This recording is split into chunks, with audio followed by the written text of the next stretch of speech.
Hi friends, આજે આપણે બનાવશું ચૂરમાના લાડુ। તો રેસીપી એન્ડ સુધી જરૂરથી જોજો અને મારી રેસીપી પહેલી વાર જોતા હોય તો મારી ચેનલને સબસ્ક્રાઈબ કરી ઓલ નોટિફિકેશન જરૂરથી ક્લિક કરજો, જેથી આવનારા દરેક વિડીયો તમને સૌથી પહેલાં જોવા મળે।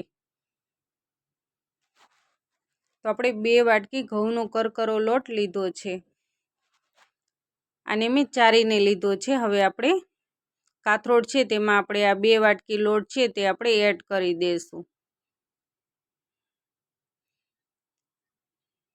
હવે આપણે લોટને મોણ દઈશું। તો આપણે 2 ચમચી ઘી એડ કરશું। તમારે ઘીની જગ્યાએ તેલનો ઉપયોગ કરવો હોય તો પણ તમે કરી શકો છો, પણ મેં અત્યારે ઘી એડ કર્યું છે। હવે આપણે સરસ રીતે મોણ દઈ દેવાનું છે આ રીતે લોટમાં। ઘી છે તે થોડું ગરમ કરીને લેવાનું, કારણ કે મેં અત્યારે ઠંડા ઘીનો જ ઉપયોગ કર્યો છે, ડાયરેક્ટ ફ્રીજમાંથી લઈને જ ઉપયોગ કર્યો છે।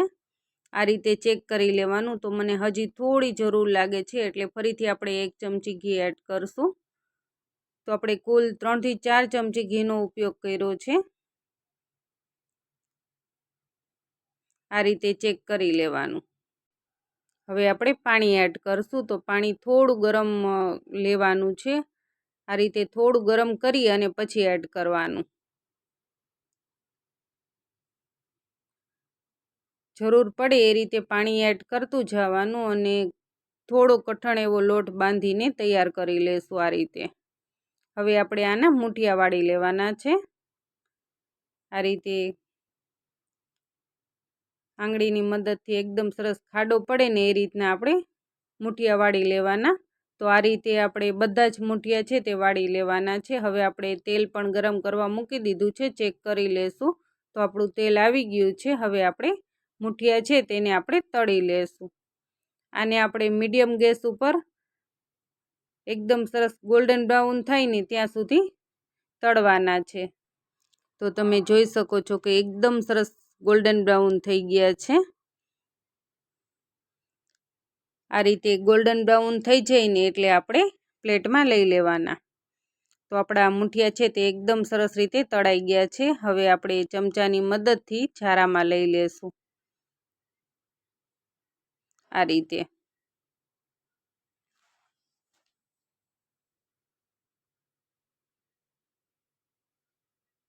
આ રીતે આપણે બધા જ મૂઠિયા છે તે તળી લેશું।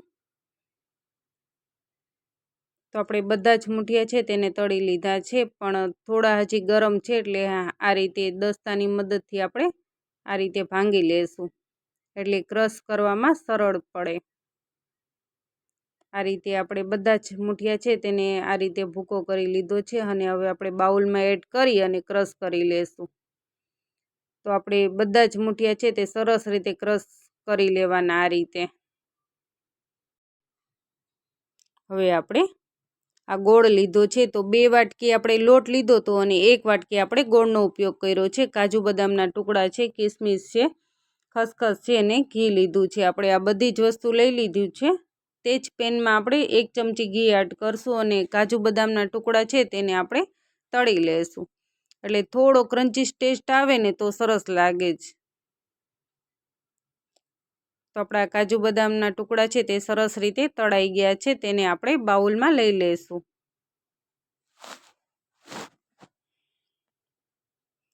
આ રીતે। હવે આપણે કિસમિસ છે તેને પણ આપણે તળી લેશું, તેને પણ આપણે બાઉલમાં લઈ લેશું।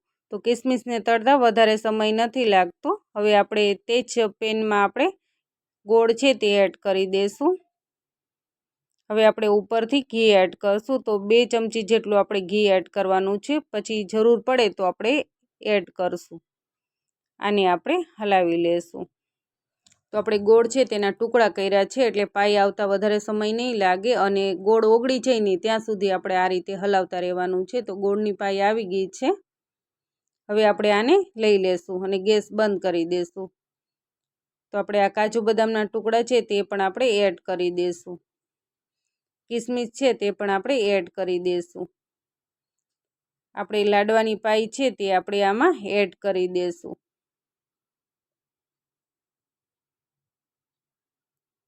હવે આપણે આને હલાવી લેશું. તો ગોળની પાઈ છે તે ગરમ છે એટલે આ રીતે આપણે ચમચાની મદદથી હલાવી લેશું.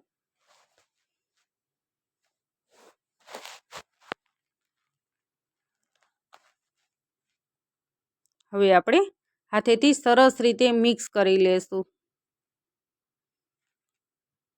આ રીતે હવે આપણે હાથેથી સરસ રીતે મિક્સ કરી લેશું. જો તમને જરૂર પડે તો ઉપરથી ઘી એડ કરવાનું, પણ મને અત્યારે જરૂર નથી લાગતી એટલે મેં ઘી એડ નથી કર્યું. અને એલચી પાવડર એડ કરવો હોય તો પણ તમે કરી શકો છો, પણ મેં અત્યારે નથી કર્યો. આ રીતે સરસ રીતે મિક્સ કરી લેવાનું અને પછી આપણે લાડુ વાળી લેવાના છે.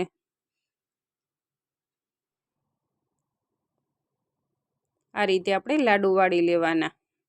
તો આપણે બધા જ લાડુ છે તે આ રીતે આપણે વાળી લેશું. તો આપણે બધા જ લાડુ છે તે વાળી લીધા છે. હવે આપણે આ ખસખસ છે તે સ્પ્રિંકલ કરી દઈશું આ રીતે ઉપર. હવે આપણે સર્વ કરી લેશું. તો આપણા ચૂરમાના લાડુ છે તે બની અને તૈયાર થઈ ગયા છે. તો ફ્રેન્ડ્સ, આજની મારી રેસીપી ગમી હોય તો ફ્રેન્ડ્સ અને ફેમિલી મેમ્બરમાં જરૂરથી શેર કરજો. તો તૈયાર છે ચૂરમાના લાડુ. Thank you for watch.